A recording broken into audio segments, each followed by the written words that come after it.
All right. I don't know if you can hear I can the I can fire hear the engine. siren. Yeah. Well, welcome back to Happy Hour with Heather and Guest. This is, of course, episode number 69 with Yes. funerals and breaths. Yes. And the 14-year-old boy in me is saying, dude, you have to mention that it's episode 69. Yes. Yes. And then that, of course, reminds me of the movie Billy Madison, where Adam Sandler is repeating the third grade, I think. And the teacher says, okay, we're going to read the story My Sister Fanny. And all the kids laugh. And she says, please turn to page 69. And Sandler goes, yeah, 69. And none of the kids know what he's talking about.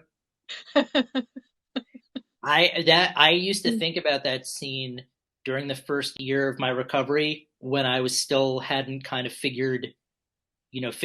like my abstract thinking was still gone, and I read into the subtext of things too much. So I often felt like I was making that joke to people who didn't understand. So either way, it's episode 69. We're talking about breaths and funerals. Yes. Yes. Yes. It was my choice this week. It was. Yeah, and I wanted to talk about funerals. All right. Well, Yeah. I will give you the conch from Lord of the Okay. Flies, so feel free to. They're out of Germany, and the latest album that they released was Let the Earth Be Silent, and that was released February 3rd of this year. If you've never heard their music, I would say if you're a fan of Chelsea Wolfe or possibly True Widow, I think that you would probably like this. Um, this has incredibly, like, I listened to, like, Let the Earth Be Silent. It has incredibly heavy percussion and ethereal vocals. To me, it almost sounded like a symphony, but dark, ambient, and heavy. I would call it doom gaze. This could not be more up my alley. I don't know if I'm not looking in the right places, but there, to me, it seems like there's not a lot of music like this out there, especially with the heaviness that it has. There's drone and post rock and doom, and it's all put together in this most hauntingly beautiful way. All of their album covers are black and white and maybe grayscale, and they have this shroud of mystery, which I think is really cool. The music is both delicate and precise. The heavy notes hit at just the right time. You can tell there's a lot of care that goes into the arrangements. I went back and I listened to their entire discography. They have 3 full-length albums and 2 EPs. They progressively, as they go along, they progressively get heavier, which I think is really cool. And I remember you saying that you're a fan of using V's in words instead of U's. So I know there's a whole history behind that. So I thought you'd give us some of your knowledge on that. Yeah, well, actually, I looked it up because I didn't want to come empty-handed. Yeah. I had assumed it had something to do with with the Romans and Greeks used V's instead of U's, and subsequently, hold on, I wrote this down so I don't want to get it wrong. Um, okay, so U and V were originally the same. There was one letter that just like in Latin. So in Latin, U and V were how you would they was synonymous basically. So they would only use, and I don't think there had been a U invented yet. So if you wanted either a V or a U sound, you would use the letter V. Um, just like in Latin, also I and J represented the same thing. um, which which reminded me. I don't know if you remember in Indiana Jones and the Last Crusade, one of the three tasks he has to do at the end, Indiana Jones, is he has to spell out the word of God. And he walks like there's a floor with all the letters on it. So Sean Connery, as he's dying, says the word of God, but in Latin, Jehovah begins with an I. And then, of course, Indy steps on the J and he almost falls through. And then he comes back, goes, so you idiot, in Latin, Jehovah. And I always thought as a little kid when I saw that, because the movie came out in '89. So I guess I was probably like 11 or 12. And I remember thinking, that's the coolest thing. I can't wait to tell people that in Latin, Jehovah begins with an I. I don't think it was as cool as I had thought back then. But in the ancient texts. yeah, so originally, so so the first recorded use of U and V as distinct letters is in the Gothic alphabet from 1386, where V preceded U. And then it reads, printers eschewed capital V and capital U into the 17th century, and the distinction between the two letters was not fully accepted until 1762. And then the round variant became the modern day version of U, and its former pointed form became V. Now, I got all that from Wikipedia, and I didn't check my sources. So if you're out there and you're thinking of using any of that, if you're writing, if you're actually going to cite your sources, you should check. Don't take, if I were Mr. Davy again teaching, I would yell at myself, because Wikipedia is not a verified source. Right. Yes. Unless you go down into the footnotes and you check. But for our show, I always think about, there's a wonderful movie called The Man Who Shot Liberty Valance with Lee Marvin and John Wayne. And one of the great lines is, this is the West, sir. When you have the choice between printing truth and printing the legend, you print the legend. So for this, we don't care about verification or confirmation. If Wikipedia suggests the differences between the letter U and the letter V, then I'm willing to print the legend. Yeah. And the band name Funerals, that they use a V in the name instead of a U. So yeah, I only listened to the latest album. Yeah. And it makes sense. Like you had said, it was very much like a symphony or orchestral. They create these amazing soundscapes. It sort of reminded, like, if some of Earth's earlier, you had mentioned Drone, like some of Earth's earlier work, but a little bit more melodic, I would say. And yeah, time just, like, I don't even remember obviously the tracks changed, but it was like I listened to one block of this really wonderful ambient music. And I could see why it's right up your alley. Certainly. Yeah. But the way they spell funerals is in keeping with the aesthetic that they have. That's sort of like, I felt like this was very much, like it should be in Latin, because it's of that sensibility. So yeah. I really dug it. I feel like that's, even though there's vocals, often I look for music that's instrumental, because if I'm writing and I have music on in the background, it's helpful.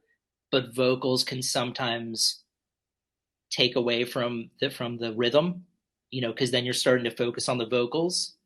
But I would listen to funerals while I'm writing, and I don't think the vocals would I think it would just keep me in a good headspace. Yeah. So. Yeah. And Yeah, yes, it's incredible. It's incredible. The percussion, when the percussion kicked in, I was like, wow, this is this is incredible. It was pretty amazing. yeah, and you're right. Like they are unique. Like I couldn't. I mean, I could get a sense that they were okay. This is sort of like Earth, if or there was like the if then if Yeah, they had gone in this direction or gotten a little bit more melodic. Um, so yeah, I mean there are elements to it that I think I've heard elsewhere, but the sound, what they were able to put together, is unique. yeah, yeah, So it yeah, was a very cool suggestion. Glad I'm glad we covered them. yeah, yeah. They're pretty amazing. And they're from Germany. Yeah, So yeah. I, I, I'm only going to bring that up because I still remember. So Germany has a gummy bear company called Haribo, and my girlfriend in college, who spoke German and her parents spoke German, taught me the Haribo gummy bear theme song in German, and I still remember it. Yes, So do you want to recite that for us if you now? don't mind, I'll sing it. Yes. Go. Haribo macht Kinder froh und Erwachsene ebenso. And I think it means Haribos make children happy and adults too. Ah, I don't know if that was the melody because yeah, I would never sing it. I would just say it. But it's nice to know that um, 23 years later, I still remember the Haribo theme song.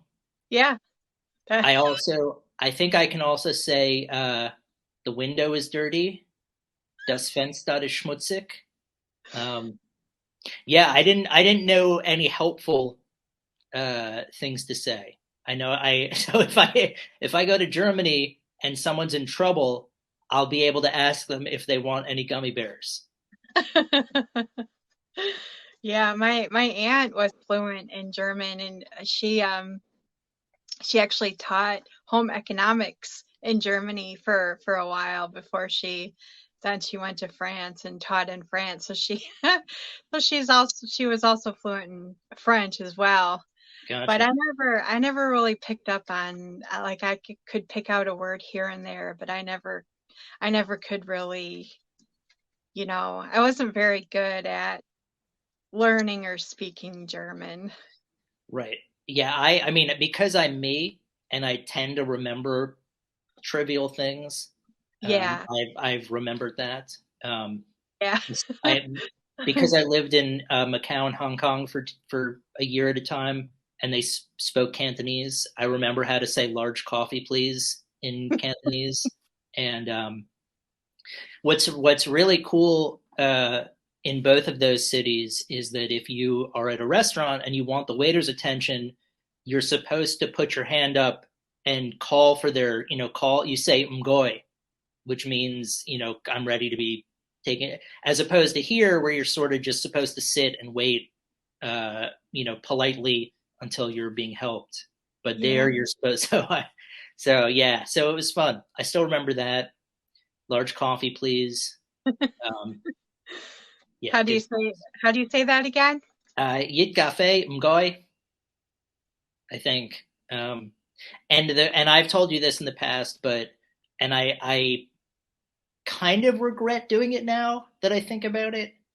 Although when I was in Hong Kong, I would get coffee every morning, and usually I would have the same barista helping me, and she would always ask, "Do you want sugar?"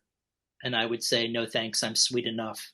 From Snatch, when he says to Bricktop, "Do you want sugar for your tea?"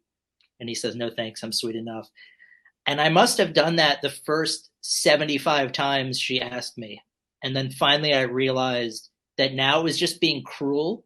Like at no point was she ever going to be like, "Oh, you're quoting from Snatch, aren't you?" So Yeah. I stopped. Yeah. I would say no, thank you, ma'am. No sugar. Yeah. But Yeah. but it took a lot longer than it should have. Yeah. Yeah. But Yeah. But it was It never was meant to be cruel. It was, trying to be funny. I was trying to be funny. Yes. Yeah. I'm always just trying to be funny. Yeah. Yeah. And you are funny. Thank You you. are funny. Yeah. Thank you. Um, yes. Good time. It's always fun to reminisce. Um, good times and good music with funerals. And you want to talk about breaths? We can talk about breaths. Sure. Sure. Sure. Sure. Yes.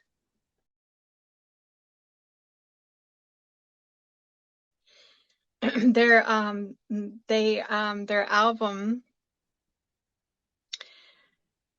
I know I'm gonna say it's Florowit. Is that how you say it? I think so. Florowit Yeah. releases it releases July 21st on Trepanation Recordings, and it's classified as doom gaze, post metal, black gaze, and it will be released digitally and on CD and cassette. It means the title means a period of flourishing as a person or movement. And this is a concept album, and it's based on the idea that all of humanity's accomplishments throughout history have ultimately led to our demise. There's a choice to be made and action to be taken if we are to survive. Breaths is Jason Roberts, and I noticed on the EPK that he sent us that there is a band included for live shows. So that has to be incredible. This has to be, I mean, to see them play live just has to be incredible. There's both clean and harsh vocals, and on the song We See You, there's a guest vocalist on that song. There's a lot of light and flowy, gazy parts, and the song Walking Dead is it's heavier black metal. There's also some definite doom parts that I picked out. I like how it flows from airy post metal and gaze to doom and black metal and back again. It feels like we're walking through the story, the story that's being told. It feels like going through the album, it kind of felt like we were walking through that story. Yeah. Well said. Uh, I think Breaths and Rose Neath are both two projects that are masterminded by Jason Roberts out of Richmond, Virginia. And Breaths, I'm sorry, Rose Neath is more of like a shoegaze grunge. We'd listened to an album previously, whereas as you had mentioned, Breaths, this particular album, Floroid or Florowi, I'm not sure. I always want to say we because Yeah, this because it sounds French to me, so I always want to say we it might for be. we. Yeah, I mean I don't think it's Florowit. It's probably Florowi. Um, but again, it's fun. However we choose. But yeah, what was interesting was like you had said, some of the tags being black gaze or doom gaze or post, I had never heard black gaze before, but it definitely fit because there are some black metal influences along with some, shoegaze or doom gaze or whatever gaze you want to put in there. But yeah, if you see this guy's name, Jason Roberts, on a project, he's probably written, recorded, mixed, mastered, done the whole shebang. So it's a one-person operation. But the fact that there's a live band that can really make this come to life in front of people, that's awesome. Because Yeah. with a lot of some of the times when you have these one person projects, typically they're just studio efforts. It's just someone who enjoys putting together, and the music is dynamite. But the fact that they're going to be able to play them live for people is awesome. Yeah. Yeah. So yeah, I dug Breaths. I also dug Rose Neath. Whatever they're doing, keep doing it. And yeah, this one, there are lighter song. There's more gazy stuff to it, but there is also harsher elements if you're looking for that. There's Yeah. a bit of both. Yeah, I think the different types of metal that are included in the songs and throughout the songs, I think definitely will a lot of I think a lot of people, that listen to metal will definitely like this Yeah, because of all the different elements that it has. yeah. I mean, and this also, like, this might be a bad analogy, but if you think about, people often say marijuana is a gateway drug. Uh-huh. So sometimes I think of certain music as gateway music because it straddles different genres. So if you're not if drone metal might be a little too inaccessible for you, then funerals will sort of like bridge that gap between ambient sound and drone. Whereas I feel like Roseneath will sort of bridge the gap between doom and black metal if you're not looking for one specific thing. You can sort of find your gateway through it. So Yeah, like I haven't really fully gotten into black metal. Like I've only listened to a small bit, a small bit of black metal. And I would say something like this would definitely intrigue me enough to want to check it out a little bit more, especially when I see a tag like black gaze. That to me is intriguing. And that does kind of entice me to want to check it out a little bit more. yeah, absolutely. Well, I think I would say if you get a chance to listen to any, I'm gonna go back. I just listened to Funeral's latest album, so I'll go back and check out their entire discography. Um, and yeah, if you get the chance to check out either Breaths or Roseneath, um, do both, and you'll find something that you like. Yeah, yeah. And this album again it's coming out July 21st, but I noticed that it is on Bandcamp and you can, put it in your wish list or pre-order it for when it does get released. Yeah, you can pre-order. It's out July 21st, so a couple months. I think one or two of the songs are available as singles right now that you can listen to, and yeah, and pre-order it. So that would be we both give it thumbs up. Yes. Yes. Cool. All right. Well, that's all I've got. I don't. Yeah, I and don't. oh, I what don't. about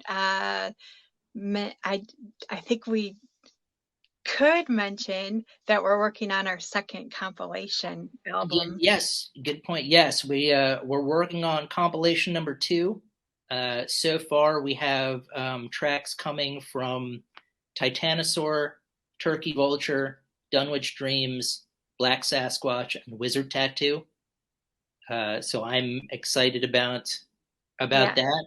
Um, and if you're out there and you've been on our show before, if we've talked about your music or if you have performed live and you'd like to be part of compilation number two, feel free to get in touch with either Heather or myself. Yes. Yeah. So we're working on putting that all together. Yes, the music lives. Yes, we're constantly working on stuff. We are. All So, right. Well, speaking of which, speaking of supporting other musicians, I don't think I did this on camera, but I'm rocking my Cavern Deep tee. They have a new album coming out, so check them out. And I've got my Black Sasquatch smelling beard oil in. It's delightful. It smells like a post campfire and pine and s'mores. So you can't smell it because smell-o-vision hasn't been invented yet, but take my word for it. It's delightful. We can kind of imagine what that might smell like. Yeah, I believe it's called Believe. Believe. yeah, well the scent is called Believe, but the Okay. company is Wizard Hemp Beer Oil, I think. If you Google that, you'll find them. They've got a lot of different great stuff. So yeah, all right. Well, that's that. Now I think that's all I got. Okay. So That let sounds good. cool. Well, we'll call it for today, and then we'll be back next week. Yes. So have a good weekend or have a good week, either Yeah. one, whenever you're listening to this or watching You're, it. yes. But all right, we'll have a good one. Yeah. Thank you.